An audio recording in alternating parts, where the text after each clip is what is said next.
El problema del interferómetro de Michelson podía resolverse como demostró Heinrich Lorentz si diferentes observadores medían diferentes tiempos y diferentes distancias.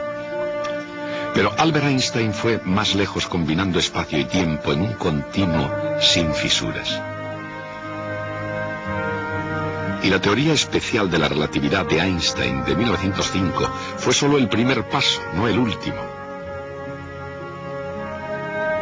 Pretendiendo explicar el viejo misterio de la ley de la caída de los cuerpos, Einstein concluiría más tarde que el propio espacio, o más bien, el propio espacio-tiempo estaba curvado, dando así un nuevo giro a la ley de la inercia, una nueva explicación de la fuerza de la gravedad y una nueva teoría del cosmos. Pero nos estamos adelantando en nuestro relato. Volvamos a 1905. Albert Einstein también se dio cuenta de que tenía un modo de explicar algo llamado efecto fotoeléctrico. ¿Por qué la luz ultravioleta descargaría una placa metálica cargada eléctricamente? Lo haría si la luz llegaba en paquetes cuya energía dependiera de la frecuencia, de acuerdo con la fórmula de Max-Planck. La idea puede haber parecido bastante inocente, pero en realidad no ha habido jamás un manifiesto más revolucionario. Un siglo antes, Thomas Young había sido el primero en justificar el fenómeno de la interferencia, probando de una vez por todas que la luz era una onda. A finales del siglo XIX, la teoría de Maxwell había explicado lo que ocurre cuando cargas eléctricas crean ondas luminosas que se propagan en el vacío.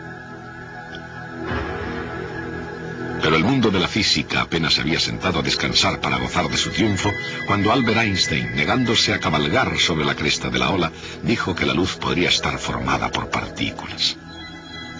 Eso provocó que la revolución comenzara en serio.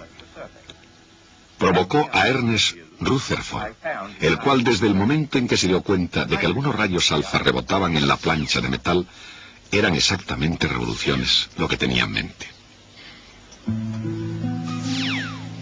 Al igual que Copérnico antes que él, Rutherford situó el núcleo en el centro del átomo y colocó los electrones en movimiento girando a su alrededor. Hubo una vez, mucho tiempo antes, en que la pregunta había sido: si la Tierra se está moviendo lanzada a través del espacio, ¿por qué no salen volando las cosas que están sobre ella? Ahora la pregunta era: si el electrón es acelerado constantemente, cayendo eternamente en su órbita alrededor del núcleo, ¿por qué no irradia su energía orbital y cae al núcleo? Niels Bohr se presentó con un salto acuático y una parte de la respuesta.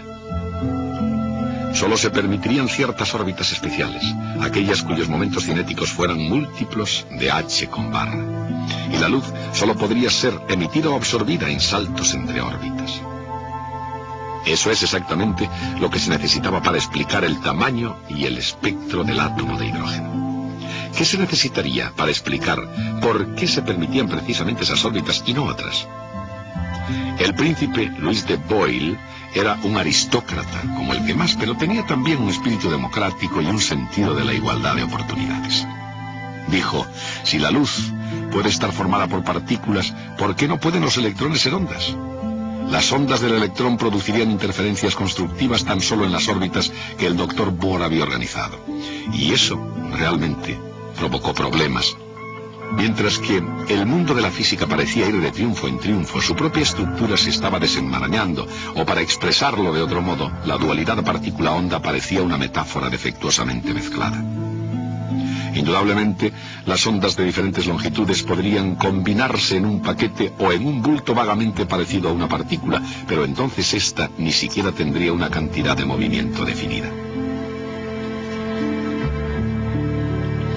A su debido tiempo, esta extraña idea no solo llegaría a ser aceptada, sino que se conocería como el principio de incertidumbre de Heisenberg. El principio del profesor Heisenberg describía en términos generales las nuevas leyes de la física. Los detalles se podrían encontrar al resolver una nueva ecuación dada por Erwin Schrödinger. Y cuando se resolvió esa ecuación, ofreció una imagen del átomo que iba más allá de la imaginada por Niels Bohr. La nueva teoría, llamada mecánica cuántica, explicaría mucho más que los estados del átomo de hidrógeno. explicaría también todos los otros átomos de todos los otros elementos. La mecánica cuántica puede muy bien convertirse en el triunfo definitivo de la física. Pero como muchos triunfos fue adquirido con un costo enorme. Desafía la idea más fundamental de todas, la relación entre causa y efecto. En la física aristotélica cada movimiento tenía que tener una causa inmediata. Se necesitaba un ímpetu, un impulso para mantener en movimiento una bala de cañón. En la física newtoniana el movimiento ya no necesitaba de una causa, pero cada cambio en el movimiento sí la necesitaba. Sin embargo, en la física moderna, dada una causa no siempre se produce el mismo efecto. Este es el verdadero abandono del pasado. Los resultados de un conjunto dado de circunstancias no estaban completamente determinados. Hay resultados alternativos posibles. Solo están determinadas con precisión las probabilidades de las alternativas. Esta falta de determinismo es verdaderamente revolucionaria y no debe confundirse con una situación similar que surgió en la física newtoniana. La estadística se ha utilizado extensamente para describir el movimiento de las moléculas en un gas. Eso fue solamente un procedimiento práctico. Teóricamente se podía calcular la trayectoria de cada bolita sólida. Teóricamente se podía predecir el futuro del universo.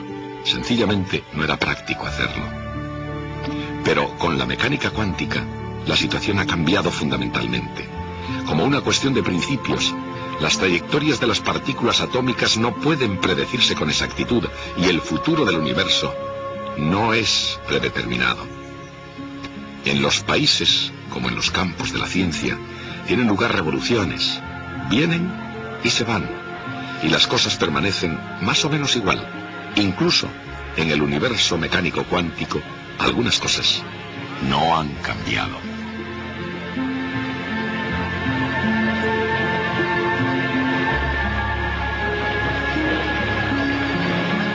La energía se conserva, como siempre lo hizo.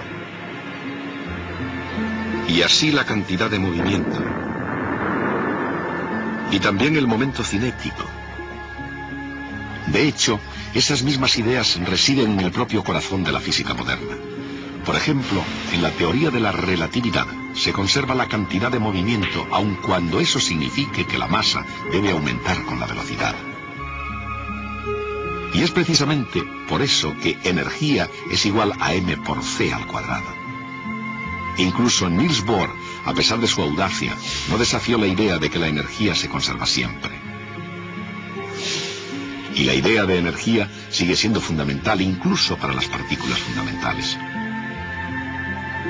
Con respecto al momento cinético, la idea no solo guió a Niels Bohr, sino que surgió como un concepto central de la nueva física en que cada electrón, por no mencionar las otras partículas elementales, es un tipo de giróscopo mecánico cuántico.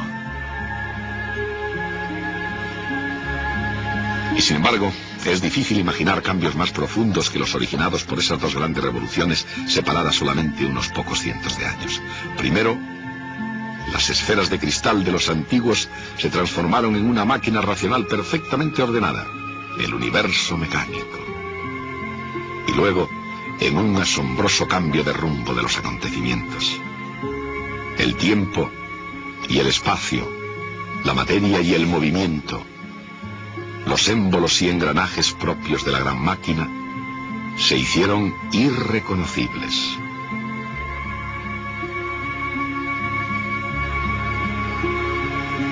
Bienvenido al universo mecánico cuántico.